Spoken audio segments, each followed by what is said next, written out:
The Holy Bible, the Gospel according to John, easy to read version. In the beginning, before the earth was made, the Word was there. The Word was with God, and the Word was God. He was there with God in the beginning. Everything was made through him, and nothing was made without him. In him there was life, and that life was the light for the people of the world. The light shines in the darkness, and the darkness has not defeated it. There was a man named John who was sent by God. He came to tell people about the light. Through him, all people could hear about the light and believe. John was not the light, but he came to tell people about the light. The true light was coming into the world. This is the true light that gives light to all people. The Word was already in the world. The world was made through him, but the world did not know him. He came to the world that was his own, and his own people did not accept him. But some people did accept him. They believed in him, and he gave them the right to become children of God. They became God's children, but not in the way babies are usually born. It was not because of any human desire or plan. They were born from God himself. The Word became a man and lived among us. We saw his divine greatness, the greatness that belongs to the only Son of the Father. The Word was full of grace and truth. John told people about him. He said loudly, "This is the one I was talking about when I said, 'The one who is coming after me is greater than I am,' because he was living before I was even born."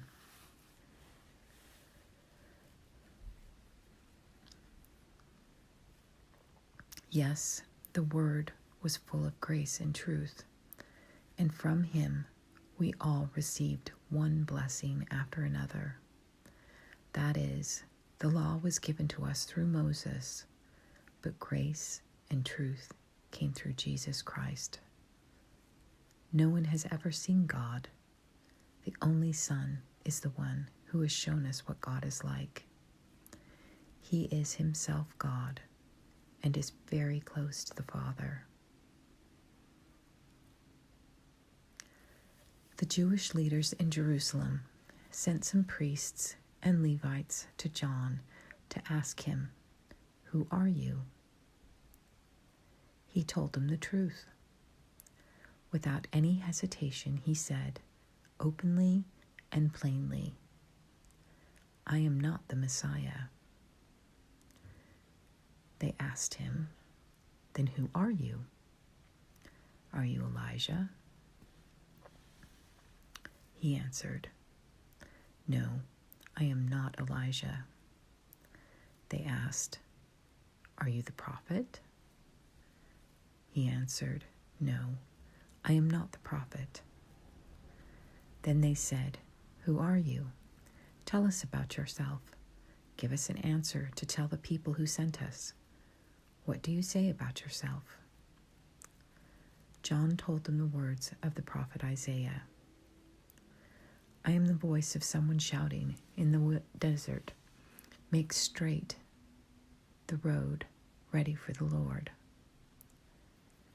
These Jews were sent from the Pharisees. They said to John, "You say you are not the Messiah. You say you are not Elijah or the prophet. Then why do you baptize people?" John answered, "I baptize people with water, but there is someone here with you that you don't know. He is the one who is coming later. I am not good enough to be a slave who unties the strings of his sandals." These things all happened at Bethany, on the other side of the Jordan River. This is where John was baptizing people. The next day, John saw Jesus coming toward him and said, "Look, the Lamb of God. He takes away the sins of the world." This is the one I was talking about when I said, "There is a man coming after me who is greater than I am, because he was living even before I was born. I did not know who he was, but I came baptizing people with water so that Israel could know that he is the Messiah."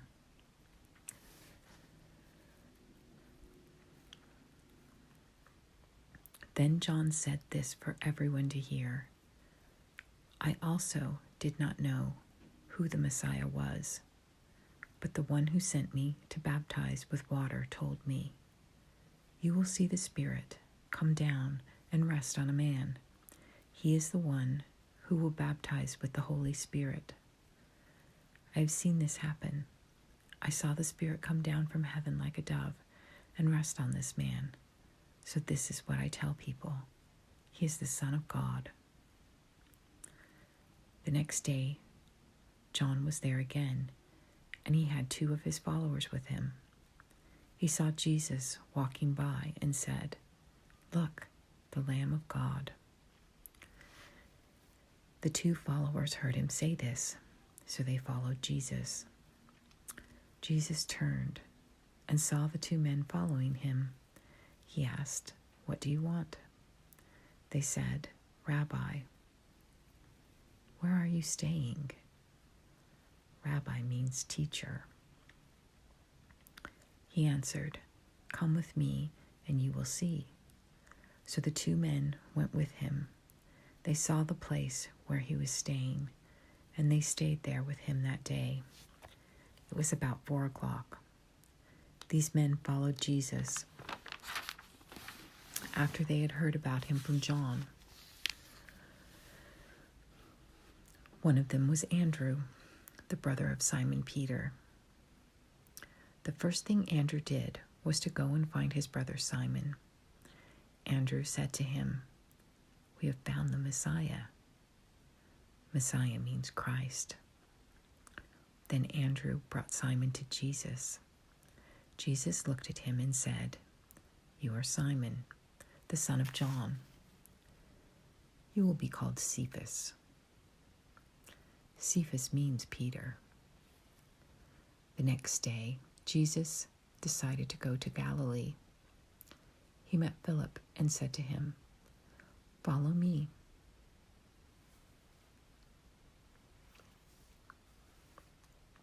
Philip was from the town of Bethsaida, the same as Andrew and Peter. Philip found Nathanael and told him, "We have found the man that Moses wrote about in the law. The prophets wrote about him too. He is Jesus, the son of Joseph. He is from Nazareth." But Nathanael said to Philip, "Nazareth? Can anything good come from Nazareth?" Philip answered, "Come and see." Jesus saw Nathanael coming toward him and said, "This man coming is a true Israelite, one you can trust." Nathanael said, "How do you know me?" Jesus answered, "I saw you when you were under the fig tree, before Philip told you about me." Then Nathanael said, "Teacher, you are the Son of God. You are the King of Israel." Jesus said to him, "Do you believe this just because I saw you under the fig tree?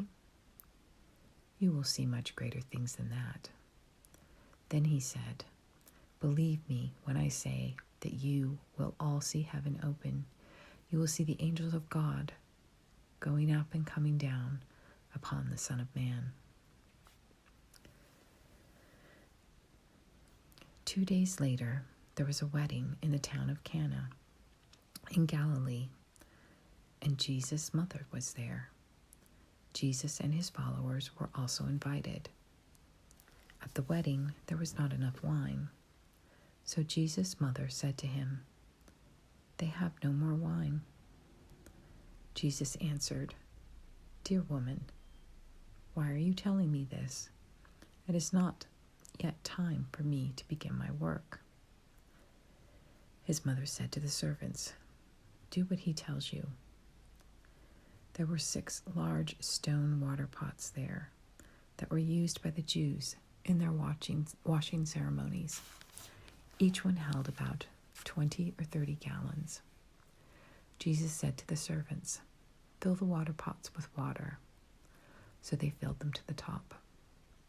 Then he said to them, "Now drip out some water and take it to the man in charge of the feast." So they did what he said. Then the man in charge tasted it, but the water had become wine. He did not know where the wine had come from, but the servants who brought the water knew. He called the bridegroom and said to them, "People always serve the best wine first. Later, when the guests are drunk, they serve the cheaper wine. But you have saved the best wine until now." This was the first of all the miraculous signs Jesus did. He did it in the town of Cana in Galilee. By this he showed his divine greatness, and his followers believed in him. Then Jesus went to the town of Capernaum. His mother and brothers and his followers went with him. They all stayed there a few days. It was almost time for the Jewish Passover, so Jesus went to Jerusalem. There in the temple area, he saw men selling cattle, sheep, and doves. He saw others sitting at tables, exchanging and trading people's money. Jesus made a whip with some pieces of rope. Then he forced all these men and the sheep and cattle to leave the temple area. He turned over the table of the money traders and scattered their money. Then he said to those who were selling pigeons, "Take these things out of here.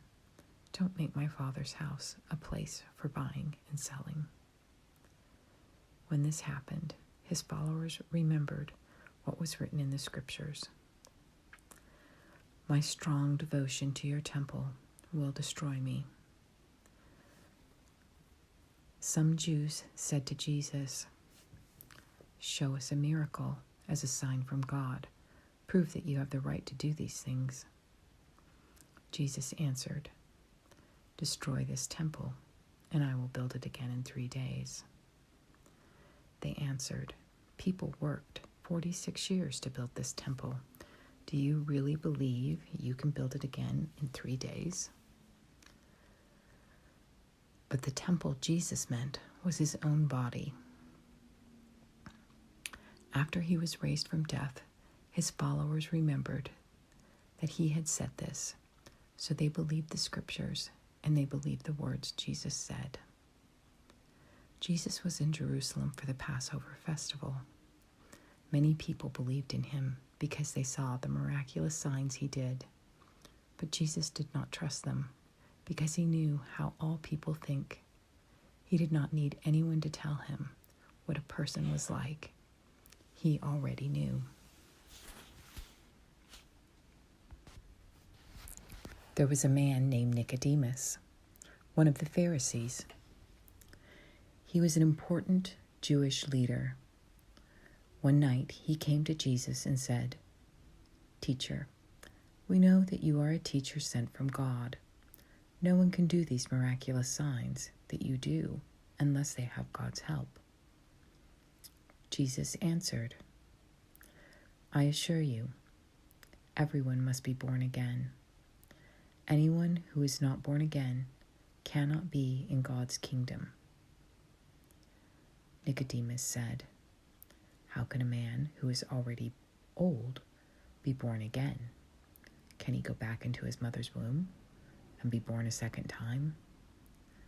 Jesus answered, "Believe me when I say that everyone must be born from water and the Spirit.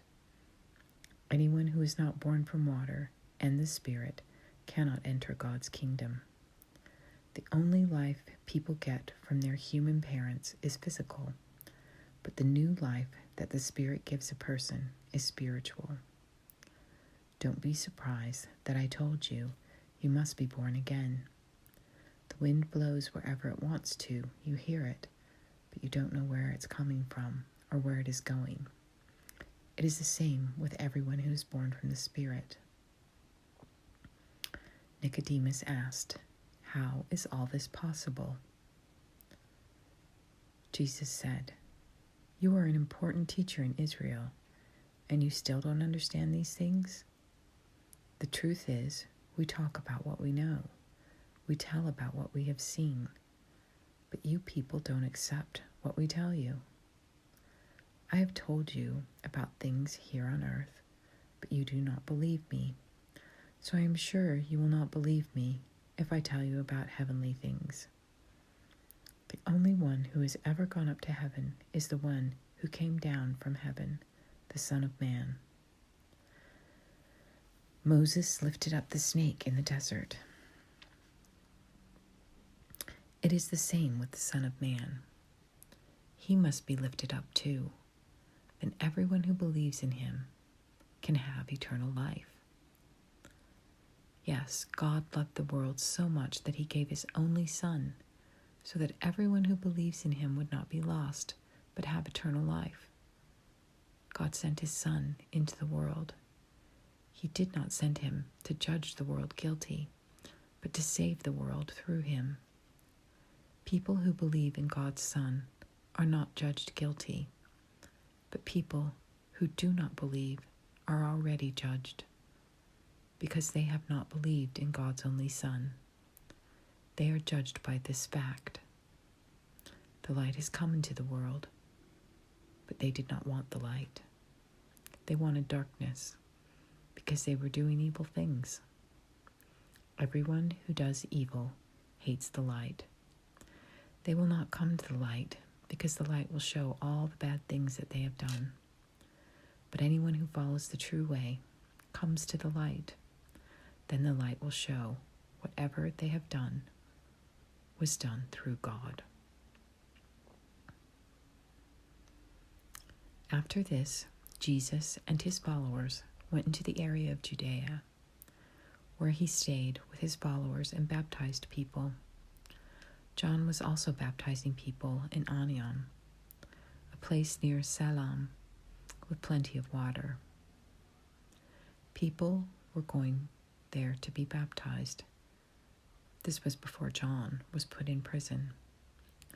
Some of John's followers had an argument with another Jew about religious washing. Then they came to John and said, "Teacher, remember the man who was with you on the other side of the Jordan River? He is the one you were telling everyone about. He is also baptizing people, and many are going to him."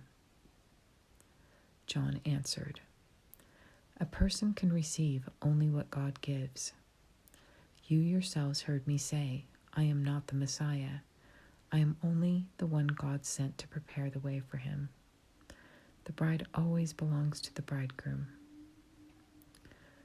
The friend who helps the bridegroom just waits and listens. He is happy just to hear the bridegroom talk. That is how I feel now. I am so happy that he is here.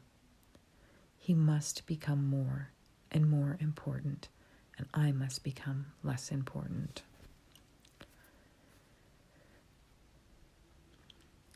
The one who comes from above is greater than all others. The one who is from the earth belongs to the earth. He talks about things that are on the earth. But the one who comes from heaven is greater than all others. He tells what he has seen and heard, but people don't accept what he says. Whoever accepts what he says has given proof that God speaks the truth. God sent him, and he tells people what God says. God gives him the Spirit fully. The Father loves the Son and has given him power over everything. Whoever believes in the Son has eternal life, but those who do not obey the Son will never have that life. They cannot get away from God's anger. Jesus learned that the Pharisees had heard the report that he was making and baptizing more followers than John. But really, Jesus himself did not baptize anyone. His followers baptized people for him. So he left Judea and went back to Galilee. On the way to Galilee, he had to go through the country of Samaria. Samaria, Jesus came to the town called Sychar, which is near a field that Jacob gave to his son Joseph. Jacob's well was there. Jesus was tired from his long trip, so he sat down beside the well. It was about noon. A Samaritan woman came to the well to get some water, and Jesus said to her, "Please give me a drink." This happened while his followers were in town buying some food. The woman answered, "I am surprised that you asked me for a drink. You are a Jew, and I am a Samaritan woman." Jews have nothing to do with the Samaritans. Jesus answered, "You don't know what God can give you, and you don't know who I am, the one who asked you for a drink. If you knew, you would have asked me, and I would have given you living water." The woman said, "Sir, where will you get that living water? The well is very deep, and you have nothing to get water with. Are you greater than our ancestor Jacob? He is the one who gave us this well. He drank from it himself, and his sons, and all his animals drank from it too." Jesus answered, "Everyone who drinks this water will be thirsty again, but anyone who drinks the water I give will never be thirsty again. The water I give people will be like a spring flowing inside them. It will bring them eternal life." The woman said to Jesus, "Sir, give me this water. Then I will never be thirsty again, and I won't have to come back here to get more water." Jesus told her, "Go get your husband and come back."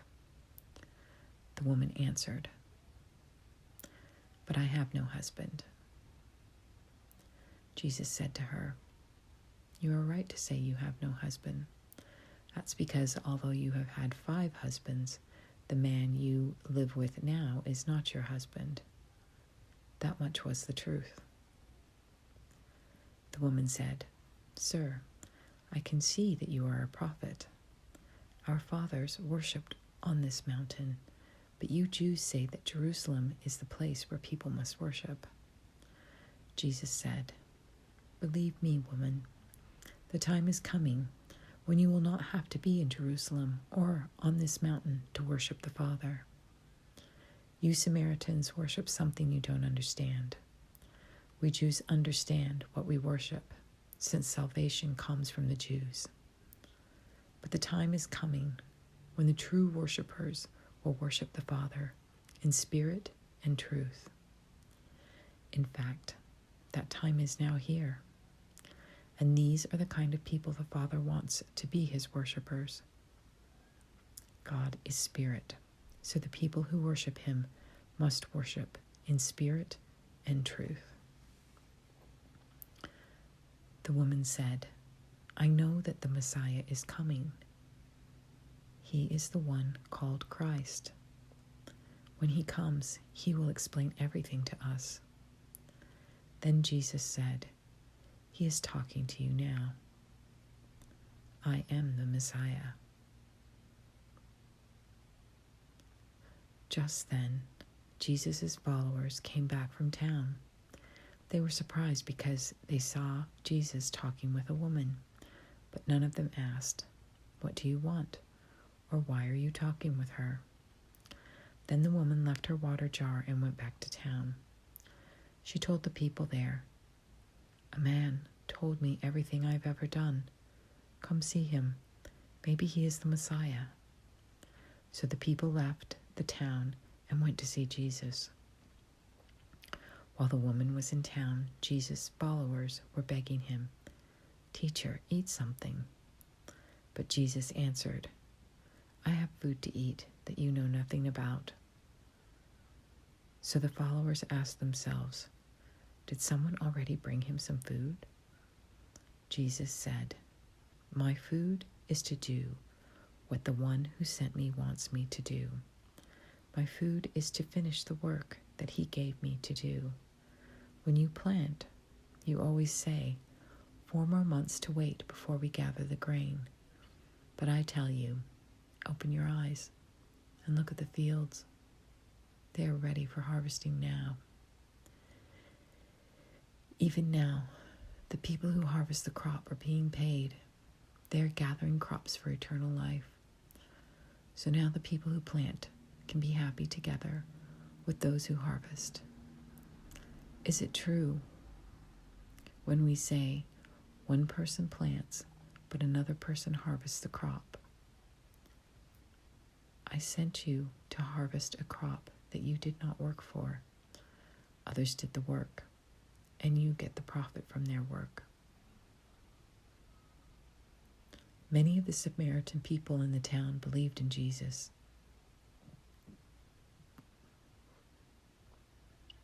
They believed because of what the woman had told them about him. She had told them, "He told me everything I have ever done." The Samaritans went to Jesus. They begged him to stay with them. So he stayed there 2 days. Many more people became believers because of the things he said. The people said to the woman, "First we believed in Jesus because of what you told us, but now we believe because we heard him ourselves. We know now that he really is the one who will save the world."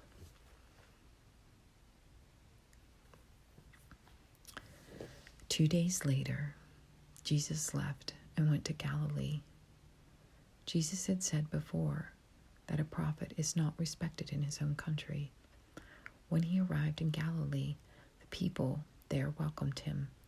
They had been at the Passover festival in Jerusalem and had seen everything he did there. Jesus went to visit Cana in Galilee again. Cana is where he had changed the water into wine. One of the king's important officials lived in the city of Capernaum. This man's son was sick. The man heard that Jesus had come from Judea and was now in Galilee. So he went to Jesus and begged him to come to Capernaum and heal his son, who was almost dead. Jesus said to him, "You people must see miraculous signs and wonders before you will believe in me." The king official said, "Sir, come before my little son dies." Jesus answered, "Go, your son will live." The man believed what Jesus told him and went home. On the way home, the man's servant came and met him. They said, "Your son is well." The man asked, "What time did my son begin to get well?"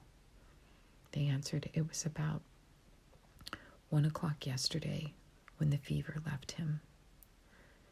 The father knew that 1 o'clock was the same time that Jesus had said, "Your son will live."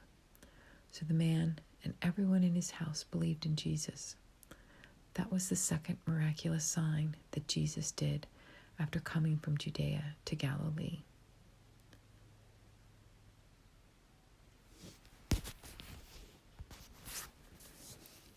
Later, Jesus went to Jerusalem for a special Jewish feast. In Jerusalem, there is a pool with 5 covered porches. In Aramaic, It is called Bethesda. This pool is near the sheep gate. Many sick people were lying on the porches beside the pool. Some of them were blind, some were crippled, and some were paralyzed. One of the men lying there had been sick for 38 years. Jesus saw him lying there and knew that he had been sick for a very long time. So he asked him, "Do you want to be well?" The sick man answered, "Sir, there is no one to help me get into the water when it starts moving. I try to be the first one in the water, but when I try, someone else always goes in before I can." Then Jesus said, "Stand up, pick up your mat and walk." Immediately the man was well. He picked up his mat and started walking. The day all this happened was a Sabbath day. So some Jews said to the man who had been healed, "Today is the Sabbath. It is against our law for you to carry your mat on the Sabbath day." But he answered, "The man who made me well told me, 'Pick up your mat and walk.'" They asked him, "Who is the man who told you to pick up your mat and walk?" But the man who had been healed did not know who it was. There were many people there, and Jesus had left. Later, Jesus found the man at the temple and said to him, "See, you are well now. But stop sinning, or something worse may be happened to you." Then the man left and went back to the Jews who questioned him. He told them that Jesus was the one who made him well. Jesus was doing all this on the Sabbath day, so these Jews began to make him stop. But he said to them, "My Father never stops working, and so I work too." This made them even more determined to kill him. They thought it was bad enough that he was breaking the law about the Sabbath day, and now he was saying that God is his Father, making himself equal with God. But Jesus answered, "I assure you that the Son can do nothing alone. He does only what he sees his Father doing. The Son does the same things that the Father does. The Father loves the Son and shows him everything he does. This man was healed, but the Father will show the Son greater things than this to do. Then you will all be amazed. The Father raises the dead and gives them life. In the same way, the Son gives life to those he wants to. Also, the Father judges no one. He has given the Son power to do all the judging. God did this so that all people will respect the Son, the same as they respect the Father.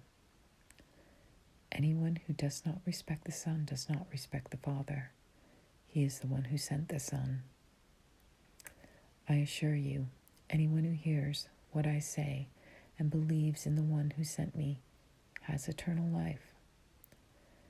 They will not be judged guilty. They have already left death and have entered into life. Believe me, an important time is coming. That time is already here. People who are dead will hear the voice of the Son of God, and those who listen will live. Life comes from the Father himself, so the Father has allowed the Son to give life. And the Father has given him the power to judge all people, because he is the Son of Man. Don't be surprised at this. A time is coming when all people who are dead and in their graves will hear his voice. Then they will come out of their graves. Those who did good in this life will rise and have eternal life, but those who did evil will rise and be judged guilty. I can do nothing alone. I judge only the way I am told, and my judgment is right, because I am not trying to please myself I want only to please the one who sent me. If I tell people about myself, they cannot be sure that what I say is true. But there is someone else who tells people about me, and I know that what he says about me is true. You sent men to John, and he told you what is true. I don't need anyone to tell people about me, but I remind you of what John said, so that you can be saved. John was like a lamp that burned and gave light, and you were happy to enjoy his light for a while. But I have proof about myself that is greater than anything John said. The things I do are my proof. These are what my Father gave me to do. They show that the Father sent me, and the Father who sent me has given proof about me, himself. But you have never heard his voice. You have never seen what he looks like. The Father's teaching does not live in you, because you don't believe in the one the Father sent. You carefully study the Scriptures. You think that they give you eternal life. These same Scriptures tell about me, but you refuse to come to me to have that life. I don't want praise from you or any other human, but I know you. I know that you have no love for God. I have come from my Father and speak for him, but you don't accept me. But when other people come speaking only for themselves, you accept them. You like to have the praise from each other, but you never try to get that praise that comes from the only God. So how can you believe? Don't think that I will be the one to stand before the Father and accuse you. Moses is the one to accuse you, and he is the one you hoped would save you. If you really believed Moses, you would believe me, because he wrote about me.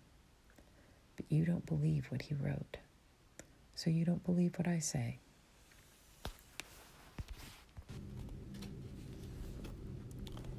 Later, Jesus went across Lake Galilee, also known as Lake Tiberias.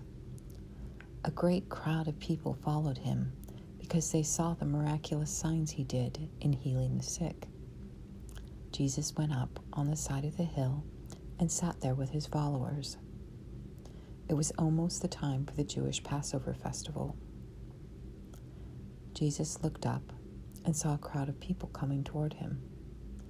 He said to Philip, "Where can we buy enough bread for all these people to eat?" He asked Philip this question to test him. Jesus already knew what he planned to do. Philip answered, "We would all have to work a month to buy enough bread for each person here to have a little piece." Another follower there was Andrew, the brother of Simon Peter. Andrew said, "Here is a boy with 5 loaves of barley bread and 2 little fish, but that's not enough for so many people." Jesus said, "Tell everyone to sit down."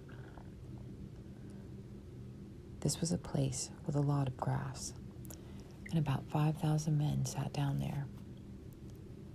Jesus took the loaves of bread and gave thanks for them. Then he gave them to the people who were waiting to eat. He did the same with the fish. He gave them as much as they wanted. They all had plenty to eat. When they finished, Jesus said to his followers, "Gather the pieces of fish and bread that were not eaten. Don't waste anything." So they gathered up the pieces that were left. The people had started eating with only 5 loaves of barley bread. But the followers filled 12 large baskets with the pieces of food that were left. The people saw this miraculous sign that Jesus did and said, "He must be a prophet who is coming into the world." Jesus knew that the people planned to come, get him, and make him their king, so he left and went into the hills alone. That evening, Jesus' followers went down to the lake. It was dark now, and Jesus had not come back to them. They got back into the boat and started going across the lake to Capernaum. The wind was blowing very hard. The waves on the lake were becoming bigger. They rowed the boat about 3 or 4 miles. Then they saw Jesus. He was walking on the water, coming to the boat. They were afraid. But he said to them, "Don't be afraid, it's me." When he said this, they were glad to take him into the boat. And then the boat reached the shore at the place they wanted to go. The next day came. Some people had stayed on the other side of the lake. They knew that Jesus did not go with his followers in the boat. They knew that the followers had left in the boat alone, and they knew it was only the boat that was there. But then some boats from Tiberias came and landed near the place where the people had eaten the day before. This was where they had eaten the bread after the Lord gave thanks. The people saw that Jesus and his followers were not there now, so they got into the boats and they went to Capernaum to find Jesus.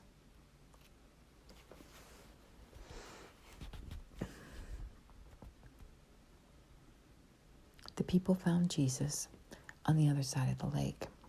They asked him, "Teacher, when did you come here?" He answered, "Why are you looking for me? Is it because you saw miraculous signs? The truth is, you are looking for me because you ate the bread and were satisfied. But earthly food spoils and ruins, so don't work to get that kind of food, but work to get the food that stays good and gives you eternal life. The Son of Man will give you that food. He is the only one qualified by God the Father to give it to you." The people asked Jesus, "What does God want us to do?"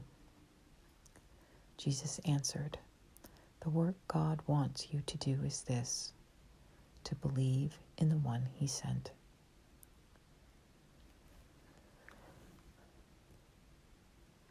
So the people asked, "What miraculous sign will you do for us?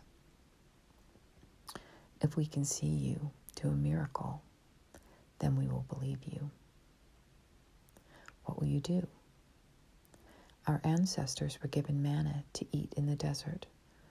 As the scriptures say, he gave them bread from heaven to eat." Jesus said, "I can assure you that Moses was not the one who gave your people bread from heaven, but my Father gives you the true bread from heaven. God's bread is the one who comes down from heaven and gives life to the world." The people said, "Sir, from now on give us bread like that." Then Jesus said, "I am the bread that gives life. No one who comes to me will ever be hungry. No one who believes in me will ever be thirsty. I told you before that you have seen me and still don't believe. The Father gives me my people. Every one of them will come to me. I will always accept them. I came down from heaven to do what God wants, not what I want. I must not lose anyone God has given me, but I must raise them up on the last day. This is what the one who sent me wants me to do. Everyone who sees the Son and believes in him has eternal life. I will raise them up on the last day. This is what my Father wants." Some Jews began to complain about Jesus because he said, "I am the bread that comes down from heaven." They said, "This is Jesus. We know his father and his mother. He is only Joseph's son. How can he say, 'I came down from heaven'?" But Jesus said, "Stop complaining to each other. The Father is the one who sent me, and he is the one who brings people to me. I will raise them up on the last day. Anyone the Father does not bring to me cannot come to me.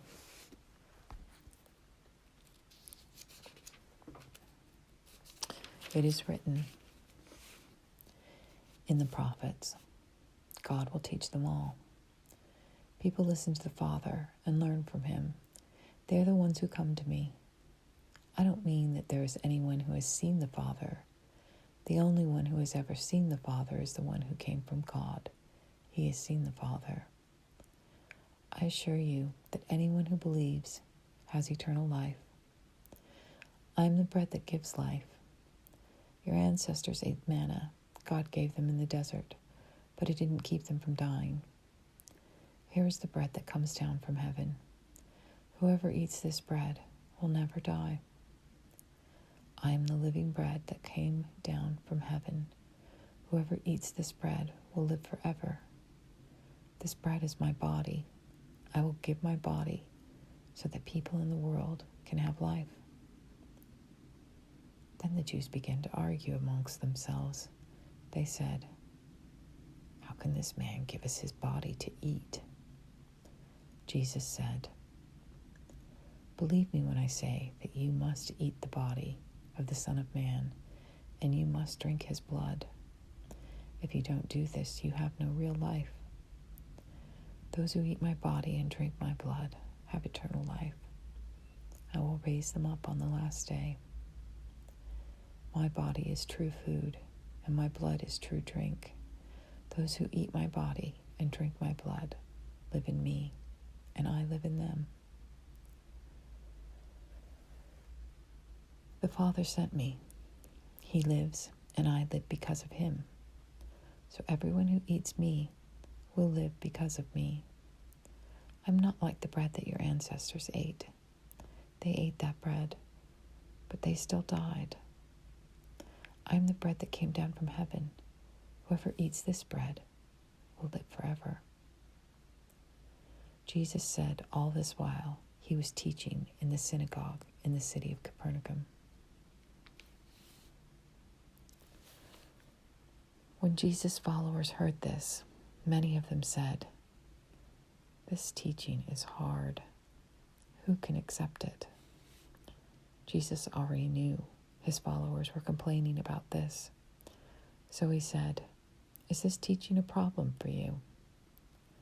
Then what will you think when you see the Son of Man going up to where he came from? It is the Spirit that gives life. The body is of no value for that. But the things I have told you are from the Spirit, so they give life. But some of you don't believe." Jesus knew the people who did not believe. He knew this from the beginning, and he knew the ones who would hand him over to his enemies. Jesus said, "That is why I said, anyone the Father does not help to come to me cannot come." After Jesus said these things, many of his followers left and stopped following him. Jesus asked the 12 apostles, "Do you want to leave too?" Simon Peter answered him, "Lord, where would we go? You have the words that give eternal life. We believe in you. We know that you are the Holy One from God." Then Jesus answered, "I chose all 12 of you, but one of you is a devil." He was talking about Judas, the son of Simon Iscariot. Judas was one of the 12 apostles, but later he would hand Jesus over to his enemies.